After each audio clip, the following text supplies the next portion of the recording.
Hong Kong চায়নার বিপক্ষে away match দিয়ে শেষ হতে যাচ্ছে হ্যাভিয়ার ক্যাব্রেরার বাংলাদেশ অধ্যায়। সমর্থকদের পর এই স্প্যানিয়ার্ডের বাজে কোচিং এর সমালোচনা করেছেন অধিনায়ক জামাল ভুঁইয়া। বাফুফের সভাপতি তাবিথ আউয়ালের অপেক্ষাও 14 অক্টোবর ম্যাচ পর্যন্ত। অবশ্য এর আগেই যমুনা টিভিতে ইঙ্গিত দিয়েছিলেন ক্যাব্রেরার বিদায় ঘণ্টার বিষয়টি। নেক্সট ম্যাচটা হলো কিন্তু মাস্ট উইন ম্যাচ। তো নেক্সট ম্যাচের পরে একটা ডিসিশন নিতেই হবে। গেল 17 এপ্রিল বাফুফের সভাপতি যমুনা টিভিকে নিশ্চিত করেছিলেন হংকং ম্যাচের পারফরমেন্স দেখে নির্ধারণ করবেন কোচ হ্যাভিয়ার ক্যাব্রেরার ভবিষ্যৎ।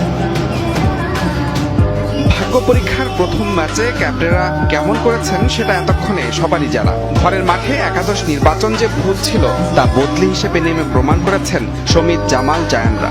সঙ্গে দুর্বল কৌশলে দলের হারে সমর্থকদের চক্ষুশূল এখন এই স্প্যানিয়ার্ড।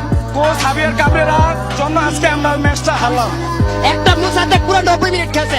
90 মিনিট যদি একটা প্লেয়ার খেলে তো প্লেয়ারটা কতটুকু সেই থাকে। তখন জামাল ভুঁইয়ারা নামছে, তখন কিন্তু পুরো ম্যাচটা আমাদের ফেভারে চলে আসছে। এটা কেন আগে থেকে এদেরকে নামানো হলো না? খেলা 2 মিনিট 1 মিনিট আগে ডিফেন্সিভ করতে হবে।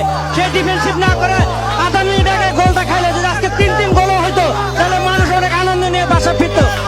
হংকং যাওয়ার আগে কোচকে সরাসরি কাঠগড়ায় দাঁড় করালেন অধিনায়ক জামাল ভুঁইয়া। তার দাবি ক্যাব্রেরার ভুলের খেসারত গুনছে দল।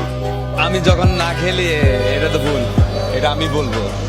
তো আমি তো আসলে আমি সব ম্যাচ খেলতে চাই, but end of the day যেটা খেলবে এটা কোচের ডিসিশন। বাট আমি জায়ান, সৌমিত আর তামিদুল আমরা 4জন স্টার্টিং 11 খেলতে চাই।